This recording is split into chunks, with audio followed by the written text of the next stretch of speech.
जदयू के राज्यसभा सांसद किंग महेंद्र उर्फ महेंद्र प्रसाद का रविवार को निधन हो गया।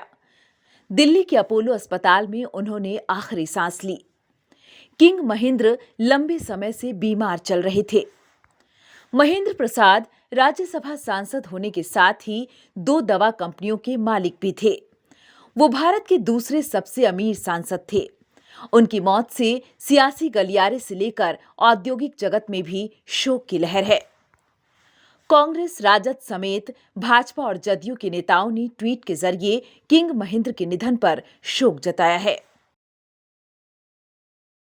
सांसद किंग महेंद्र उर्फ महेंद्र प्रसाद का जन्म जहानाबाद के गोविंदपुर गांव में वर्ष 1940 में गरीब किसान परिवार में हुआ था। उनका बचपन बेहद गरीबी में बीता। उन्होंने अपनी प्रारंभिक शिक्षा अपने गांव के ओकरी स्कूल से की। बाद में उन्होंने पटना कॉलेज से इकोनॉमिक्स में बीए किया। किंग महेंद्रा के जीवन के कई ऐसे किस्से हैं जो उनके जीवन काल में भी लोगों के बीच चर्चित रहे। कहा जाता है कि 1963 से 1964 के बीच एक साधु ने उन्हें एक पुड़िया देते हुए कहा था कि इसे नदी किनारे जाकर पूरा परिवार खा लेना, सारी तकलीफें दूर हो जाएंगी। उन्होंने वैसा ही किया, जिससे उनके परिवार के 2 लोगों की मृत्यु हो गई। इस घटना में महेंद्र, उनके पिता और भाई बच गए। इस घटना के कुछ समय बाद ही वो बड़े सपने लिए मुंबई चले गए।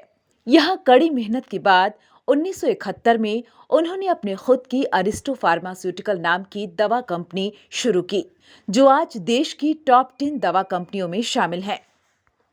धीरे धीरे उनकी कंपनी का विस्तार होने लगा।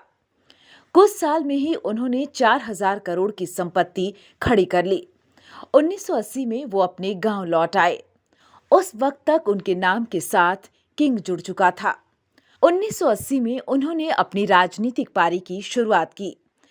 जहानाबाद से कांग्रेस के टिकट पर लोकसभा चुनाव जीता। 1984 का लोकसभा चुनाव वो हार गए। बावजूद इसके 1985 में उन्हें उस समय के प्रधानमंत्री राजीव गांधी ने राज्यसभा के लिए नामित किया और उनकी जीत हुई। 1985 से लेकर अब तक वो राज्यसभा के सांसद रहे। समय के साथ उनकी राजनीतिक निष्ठा भी बदलती चली गई। पहले कांग्रेस, फिर जनता दल, राष्ट्रीय जनता दल और आखिर में उन्होंने जदयू का दामन थाम लिया। महेंद्र प्रसाद अक्सर अपनी पर्सनल लाइफ को लेकर भी सुर्खियों में रहे। वो दिल्ली स्थित अपने आधिकारिक आवास में पत्नी और live in partner Uma Devi के साथ रहते थे। उमा देवी 45 साल से उनकी पत्नी के तौर पर उनके साथ रहती थी।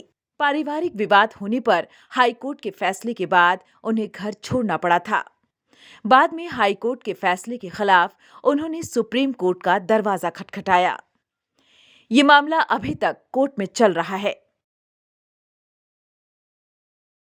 न्यूज विंग के लिए नेहा की रिपोर्ट।